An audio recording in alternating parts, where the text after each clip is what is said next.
to Sunny Irabo Live. And today we have a very special guest in the studio, no, in the Zoom chambers. I always say studio, but everywhere in our studio these days, honestly.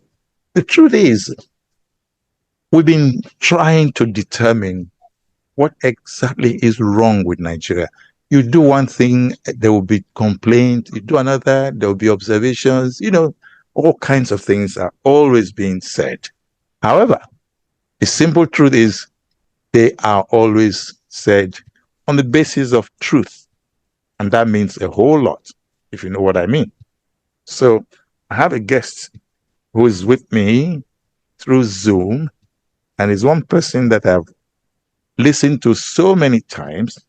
Is one person that also gives me satisfactory reasons to believe that he not only means well for Nigeria, but he's talking truth to power and hoping that things would change for the better for the country.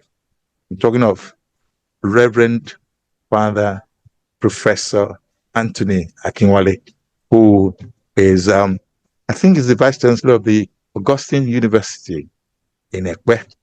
And I was able to catch him and say, please, Father, can you be my guest? Because I would like to discuss another issue about truth to power, and which is this time we're looking at how do we really determine leadership from the point of view of followership. Because if you talk about leadership, you must also talk about followership. So it's the same followership that has determined the kind of leaders that we get. Is that not so? Okay. So let me just welcome Father. I hope you can hear me. Hello, Father. Can you hear me? I can hear you clearly. We can hear Thank me you clearly. very much for inviting me to your show. But I cannot hear you yet, and I would like to hear you. So Can you hear me now? How much wood would a woodchuck chop? Can you hear me now? Very good. Thanks for inviting me. But let me quickly make a correction. I am not Vice Chancellor of Augustine University. I am Deputy Vice Chancellor. Okay. I was Vice Chancellor of Dominican University before I moved to Augustine University at the end of my tenure as Vice Chancellor of Dominican University. So don't let my boss hear that there are two heads in that university. Well, there are two heads, but one is above the other. I'm so happy that you came on. Anyway, now, leadership, I would like you to please help us to understand the importance of, leadership and, of course, followership. For the sake of academic definition, what is the meaning of leadership? Let me begin with the second term in the topic as you have formulated it, followership. Yes. It's a term I avoid using because I consider it to be debasing, and it's not fit for describing people in a supposedly democratic polity. So everybody's equal. But yes, we are all citizens, but we cannot all go into the National Assembly. There are maybe about 490 something seats, and we are over 200 million, so we cannot all go in there. For that reason, we elect some of us to represent us in the legislative arm of government and in the executive arm of government. We elect them to represent us, and such democratic representation has two implications. One is consultation, the other is accountability. So if we elect you to represent us in government, you must consult with us before you take decisions.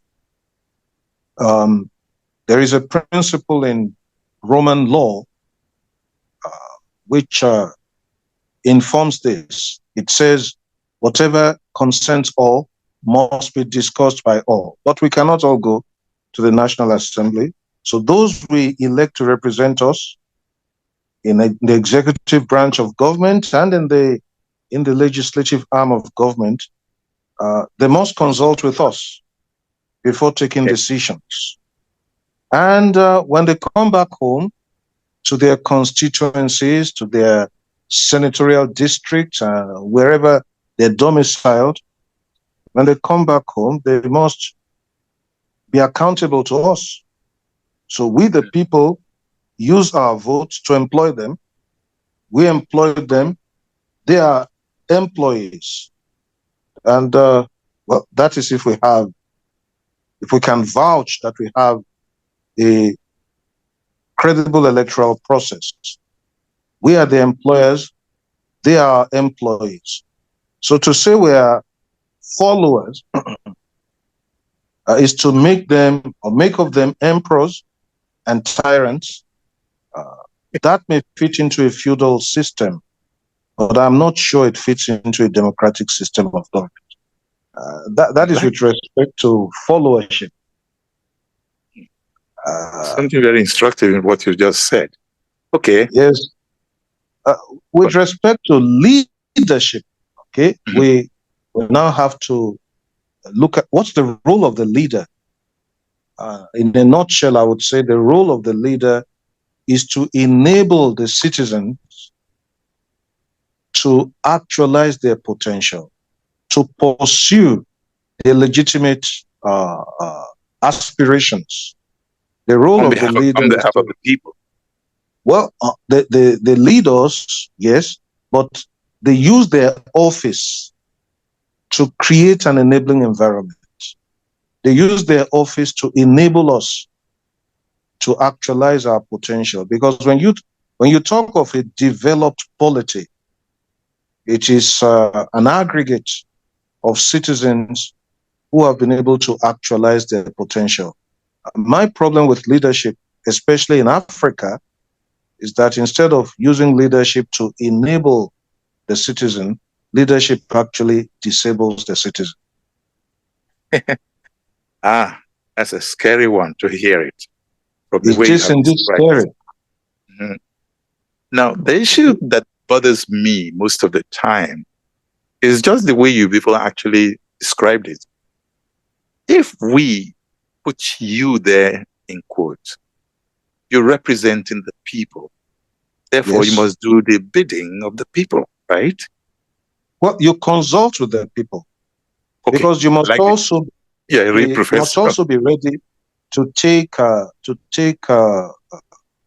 some decisions that may not please the people, provided it is for the good of the people.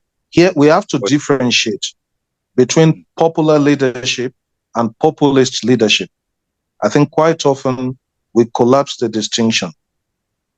Popular leadership would act in the interest of the people, even when that decision does not make them feel good. It's like I go to a medical practitioner, I go in pain, but he prescribes injections, and the injections will add to my pain before taking the pains away. That's a popular leadership, from the Latin pro populo. But there is also a populist style of leadership, where I do things that make the people feel good, but I'm not acting in their interests. So it's the difference between a doctor who prescribes painful injections and bitter anti-malaria tablets, and another doctor who says, since your temperature is high, I prescribe some ice cream to bring down your temperature. Of course, one is a quack doctor, the other is not. So leaders must also be ready to take tough decisions, provided before taking those decisions, the dialogue with the people. And quite often, decisions are taken and we just hear of them on television, or we read about them in the newspapers. There's no conversation going on. The conversation that facilitates consultation and accountability. From all you've said so far, it appears the people really don't know the role their representatives are supposed to play at the assembly. If they did, they'll be more demanding of them to do certain things. Am I right? Certainly, certainly, certainly, and that means the kind of system of government that a democracy is requires of everyone good education. Well, good education does not necessarily mean we'll all obtain degrees, but at least to know what ought to be the relationship between the leader and the led. Let me say it this way: what ought to be the relationship between the citizen and the government? Each time I read through the Nigerian constitution, I say to myself, it has left three foundational questions inadequately addressed. What are they? One is what ought to be the relationship between government and the citizen. Okay.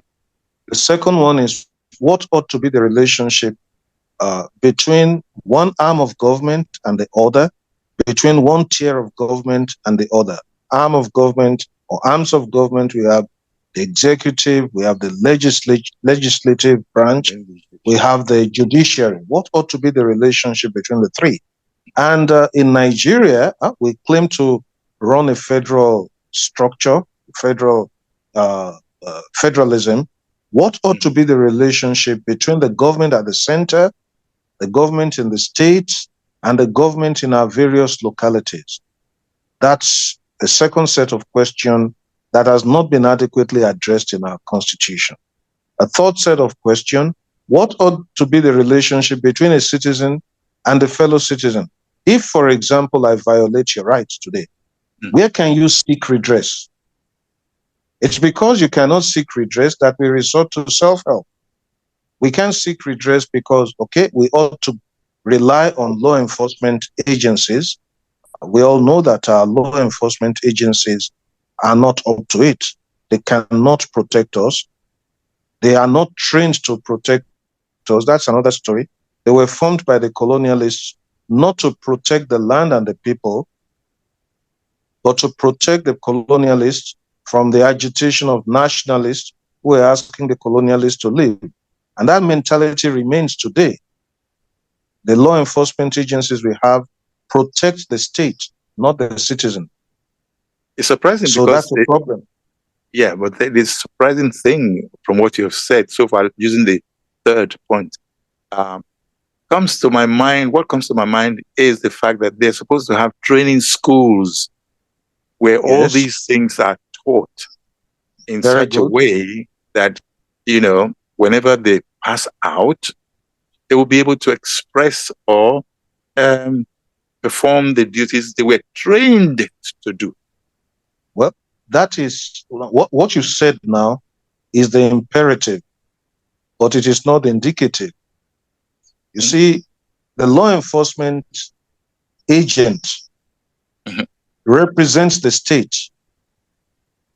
The relationship between the state and the citizen is not properly addressed.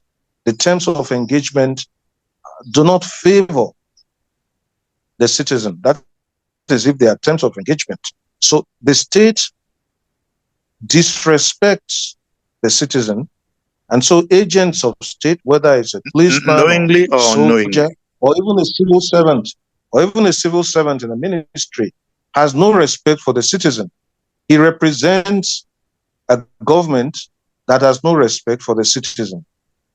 Then amongst the citizens themselves, because there is no well laid out, well articulated terms of engagement between a citizen and a fellow citizen, and because the law enforcement agencies are not up to it, and the judiciary is not up to it, then we resort to self-help. If you violate my right, I fight back. I take the laws into my hand. So there is widespread confusion right now, and that's why things are not working. We have not ordered our life. When people talk of politics, I say there are two schools of thought in politics. Basically, all others are maybe writing footnotes to what Greek philosophers like Plato and Aristotle have written. That's one school. The other school is the school of Machiavelli. The Greeks are But saying that seems to be politics, the and more popular one, isn't it? that is the one that most people follow. The Greeks were saying, look, politics is the intelligent regulation of common life for the sake of the common good. So the intent of politics is ethical. The objective is the common good. Machiavelli comes and says, look, these Greek philosophers are not realistic. Politics is not for the common good. It is for the narrow, selfish interest of the prince, of the politician. And in fact, the politician, the prince, does not have to be good, says Machiavelli. He only needs to appear to be good. And think of so many people campaigning every campaign season who appear to be good until they get into office and the mask falls off their faces. That's the drama in which we have been spectators and actors. This is really, really, I don't know how to react to some of the things you said so far. I'm just, I said before, dude, I'm almost completely short of words, thinking we do not even understand the game we are playing with ourselves at all. That's why it appears to me. We don't. At all. Imagine two football teams. We just watched our Super Eagles on Friday night. They disappointed us. But let me use that analogy. Two football teams met in the dressing room before kickoff and came to a joint resolution that they will not follow any of the rules of the game. I tell you, that match will easily degenerate into a street fight. Yeah, because there'll be no control and no rules and regulations that are obeyed. Therefore, in fact, I might decide to take the kickoff inside your 18-yard box without your goalkeeper. Okay, now, with the way Nigeria is, and from what you've described so far, there are indications that we might, therefore, come to terms with our reality. But in doing that, will there be any way forward? Or are we going to find ourselves in a kind of animal farm where the highest bidder takes the whole thing? We're already in an animal farm. To even call it a farm is being generous. We are in a jungle described by Thomas Hobbes as a place where life is nasty, brutish, nasty, and short. What we have right now, you talk of politics. Politics is how you regulate life in the polis, the city. Yeah. And when a man like Aristotle described man as a political animal, he was differentiating between an animal living in the forest or in the zoo and an animal living in a city where common life is intelligently regulated. The way we're carrying on now, that's why there's so much discomfort. We have not organized our common life. So it's a case of survival of the fittest.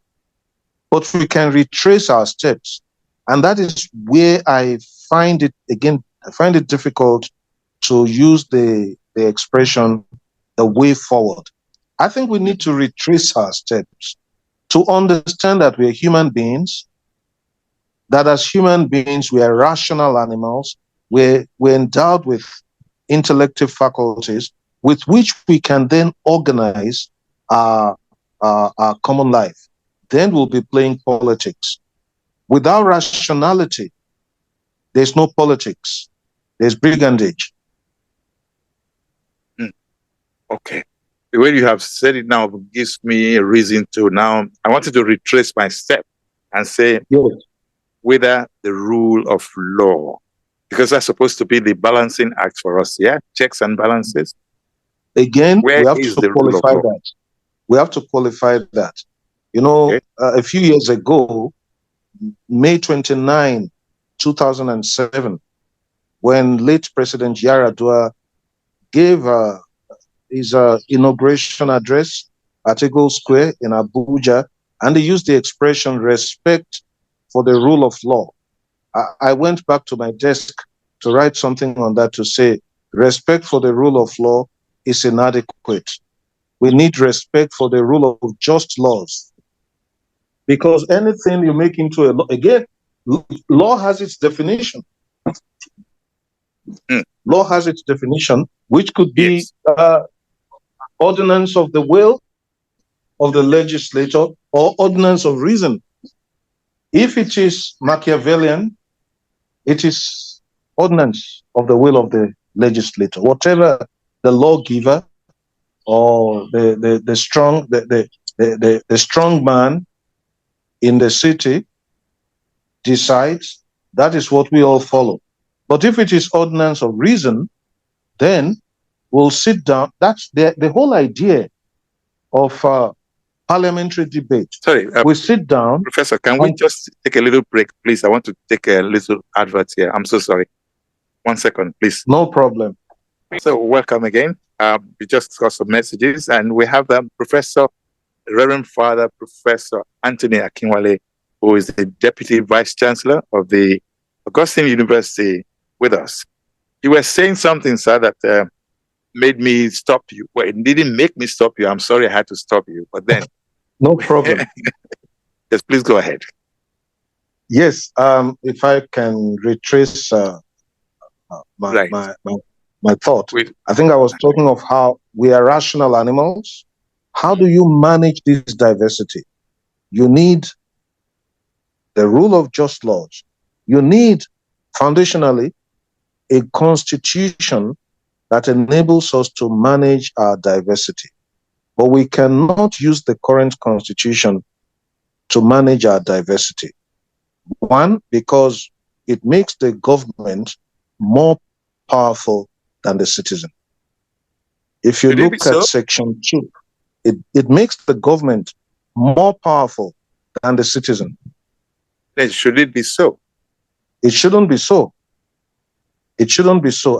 I'm speaking specifically about Section 2 of the Constitution, which ascribes sovereignty to the state, not to the people. You find it in the 1999 Constitution, Section 2, repeating verbatim Section 2 of the 1979 Constitution. You don't find it in the 1963 Constitution, which was trashed by the military on January 15, 1966. So already the relationship between the government at the center and the citizen is problematic.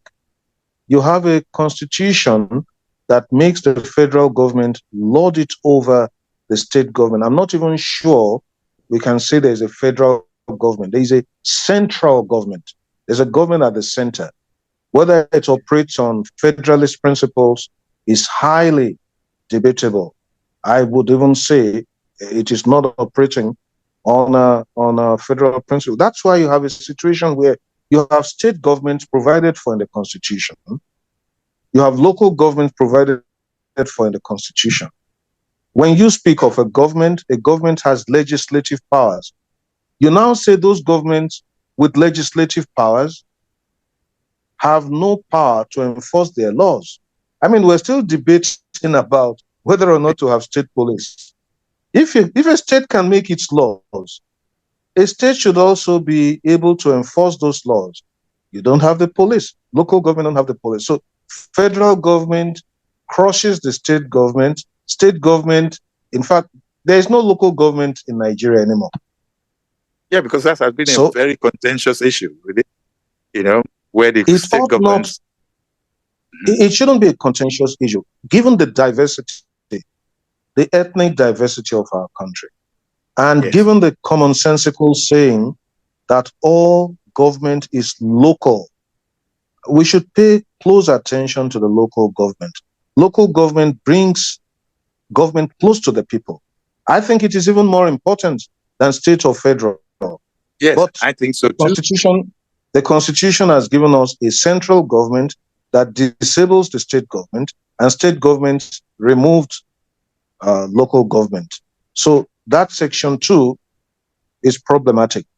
When you centralize government that way, in a country that is vast, in a country of everyone wants to control the federal government, because when you control the federal government, you control the oil. My intellectual mentor, St. Thomas Aquinas, while he was analyzing what he called the sensitive appetite in animals, he made a statement that all the conflicts amongst animals are over two things: food and sex. You can bring the two together. Pleasure. Everyone is fighting over what will maximize pleasure. And what will maximize pleasure in Nigeria? Possession of oil wealth. How do you get the oil wealth? Take control of the government at the center. So it's too lucrative to be president of Nigeria. And everyone wants to go to Abuja by hook or by crook. Wow. Okay. Now, somebody just sent a message. I couldn't help but read it while you were talking. Good afternoon, Sonny. I'm enjoying every bit of the contribution of the guest. Give it to the Catholic Church, he says, in general, and their priests in particular, bringing people. Honestly, he's expectedly brilliant. Please invite him more often. And does from Festac Town. Well, Father, maybe. Well, thank you for the very complimentary remarks.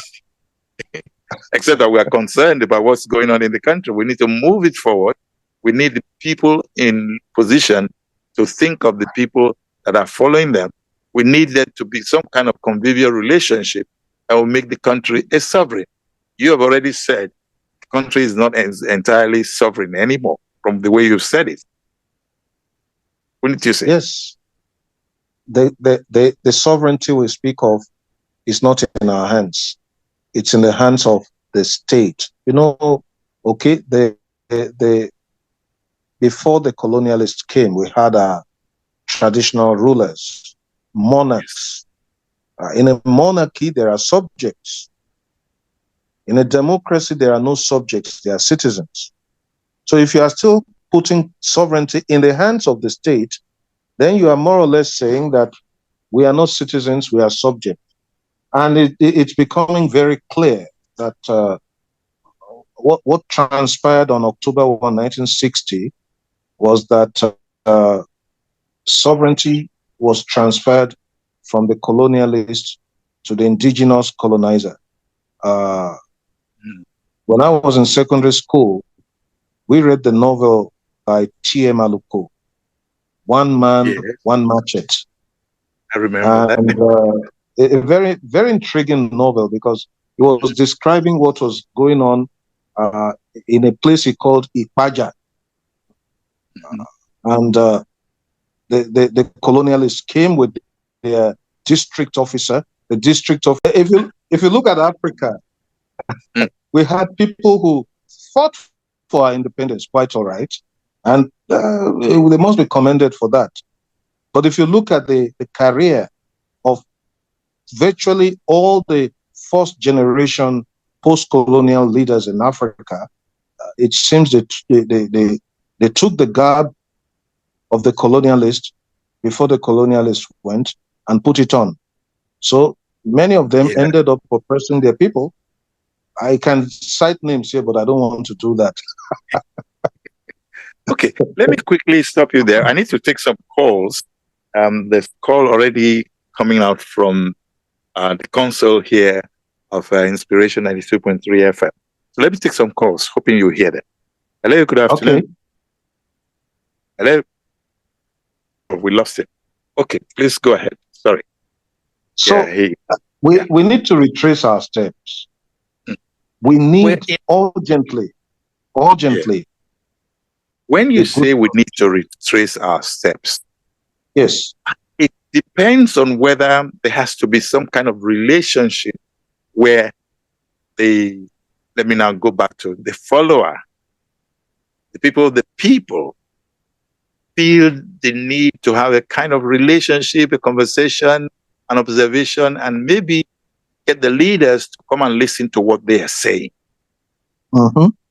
Well, again, can that be to show midwife? It can be. But as we are right now, unfortunately, the awareness does not seem to be there. You see, awareness on whose part? On the part of the people, and on the part of those who are holding the reins of government. Every campaign season is an opportunity to do just this. But you and I know what happens during every campaign season. We are not trading ideas, we trade insults. We trade insults, we use ethnic slurs. You know, instead of asking those who are asking for our votes, tell us how you intend to govern. What are we looking at? What are we asking of? Where is it from? Is it from my town? Is it from my ethnic community? Can I take this call? Church? Hello. Yes. Hello. Good afternoon, sir. Yes, good afternoon. How are you? I'm okay, sir. This is Tayo calling from Okwa. Okay. Tayo, please. Because our guest said that if two football clubs are in the locker room, they agree not to follow the rule. They agree not to follow the rule unless if the referee is either incompetent or the referee is in connivance with them. Did you hear that, Professor? Yes, I can hear that. That the judiciary, people running the judiciary, because the judiciary ought to be the referee. Okay. This American system we are practicing, the judiciary, they are the referee. But when the people running the judiciary in Nigeria, they are not educated. I'm not saying they didn't go to university. What I'm saying that they are not trained how to run this presidential system. Okay? That is why. And when they are bringing this American system here, they left American judiciary behind, whereby the people elect their judges, they elect their prosecutors, they elect. These are the people that is going after the government officials. Therefore, they are not powerful than the people. But where you allow the government or the governor, the Mr. President, to be appointing everything, then the state with more power. Those people getting Donald Trump convicted today, they are elected prosecutors by the people. They are working for the people. You know, every time they go back for re-election, so they are effective. Unless we are electing our judges, our prosecutors. Now they are talking of state police. Yes, we need state police, but let the people elect who is going to be the police chief.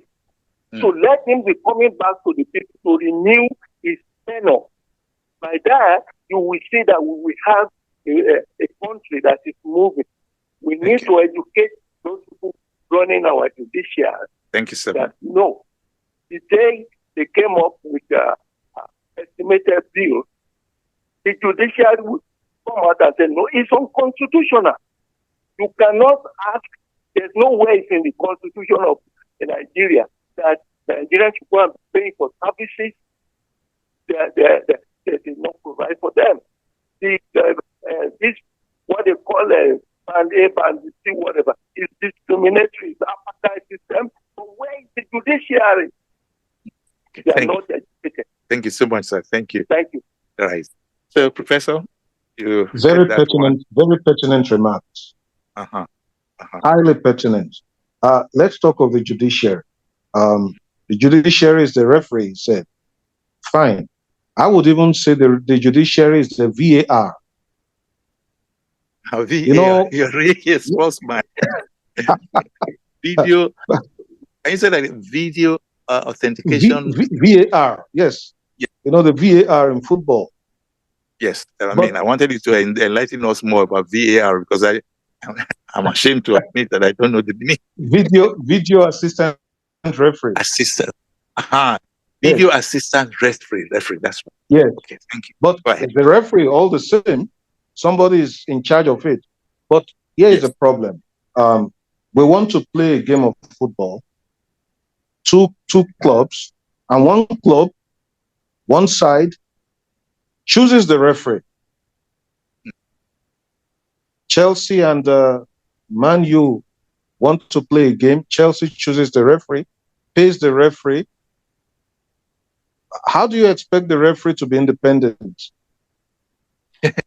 The judiciary in Nigeria is not independent, but the real referee is INEC.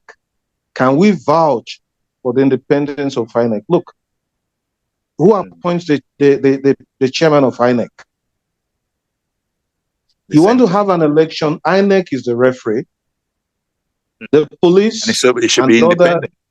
Yes, the police and other security agencies, their job is to protect the electoral process. The job of INEC is to ensure that the process matters.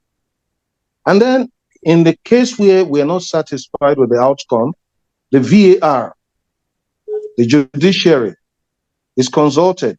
But I don't know how many Nigerians today believe that these three bodies are independent. That's well, so it comes back to this football match without rules. Yes. Let me take another call. Meanwhile, sorry, sir. Hello, good afternoon.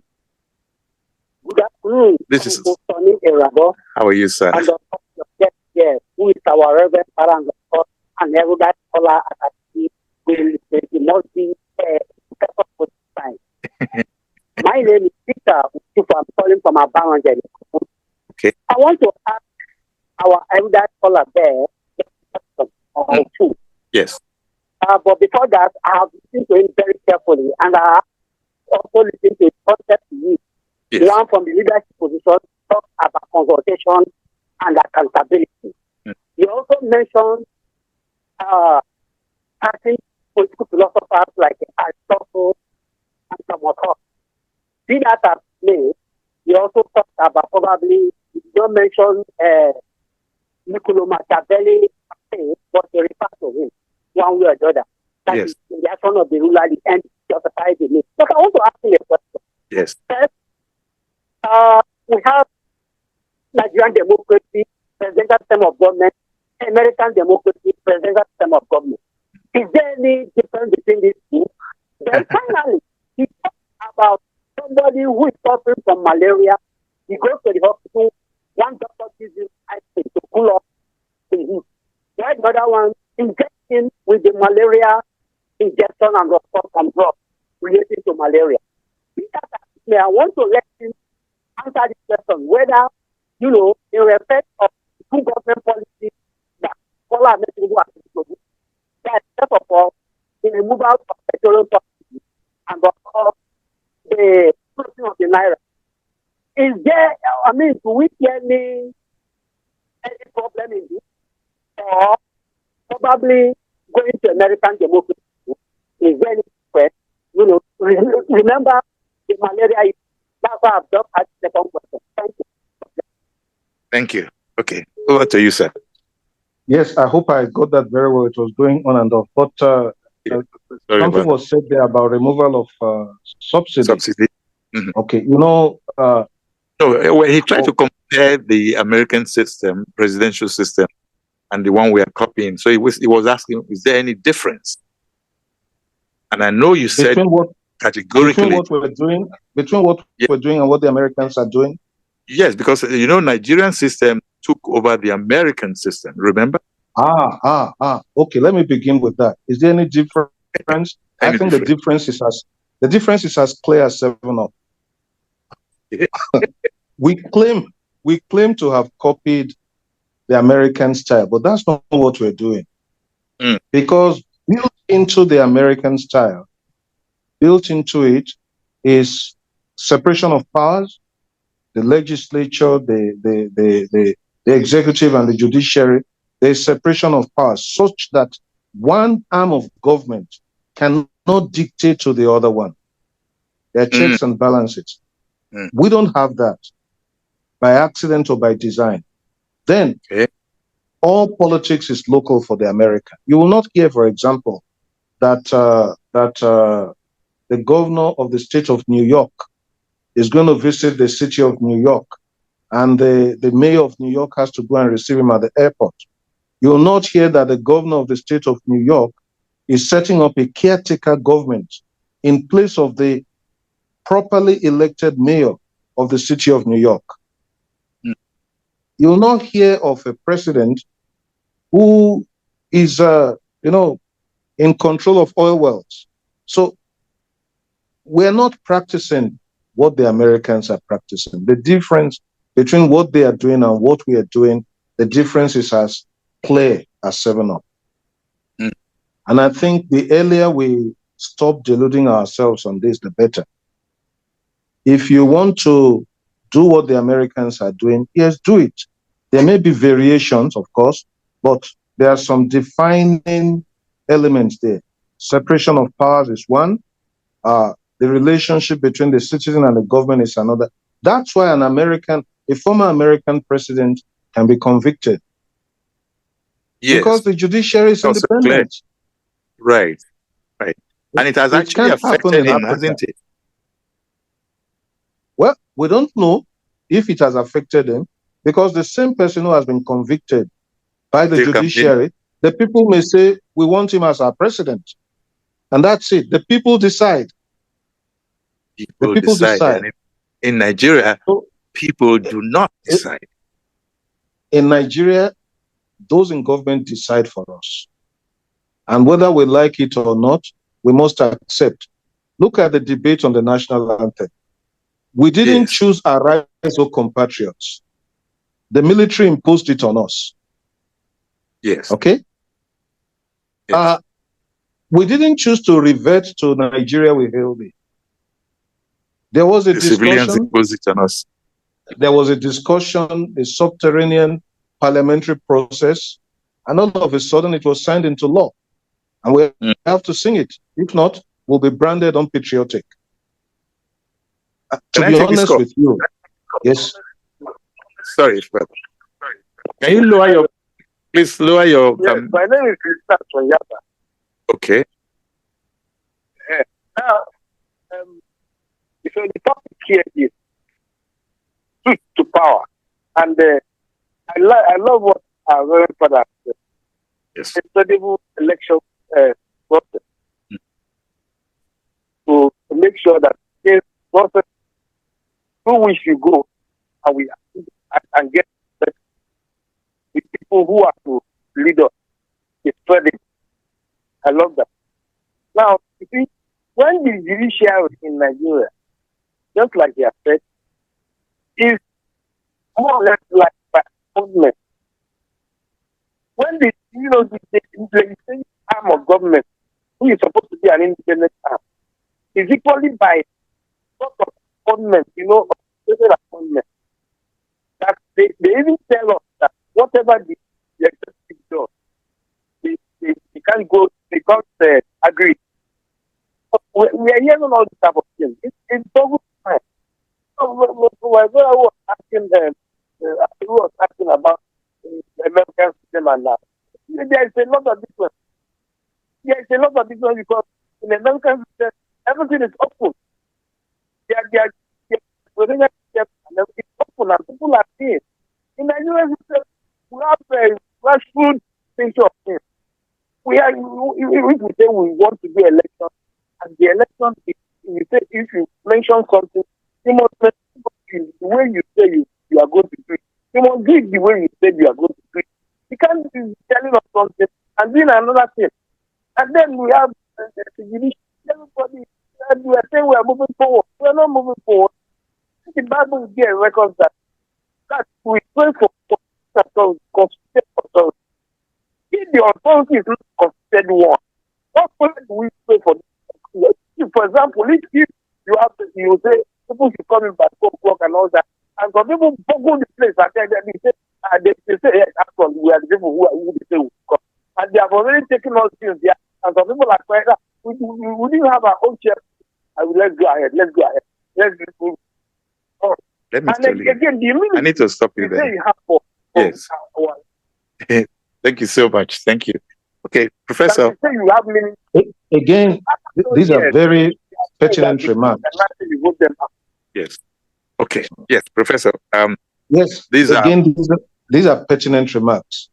Yes. But as we look at the judiciary, the judiciary and the legislature, as we look at them and we're saying they're not independent, we need to understand why they are not independent. The might of the executive branch of government is enormous. It is such that that's not defined. It's not as defined by the Constitution. Well, you say it is not as defined. It looks like it's an acquisition. No, when you begin to operate this Constitution, you see that it gives so much power to the executive arm. Remember, I was talking of the relationship between the executive, the legislature, and the judiciary. What ought to be the relationship? In practical terms, in theory, there is a separation of powers. But in practical terms, the executive branch has enormous powers. That's why we need a constitution that reduces the power of government in general and the power of the executive branch in particular.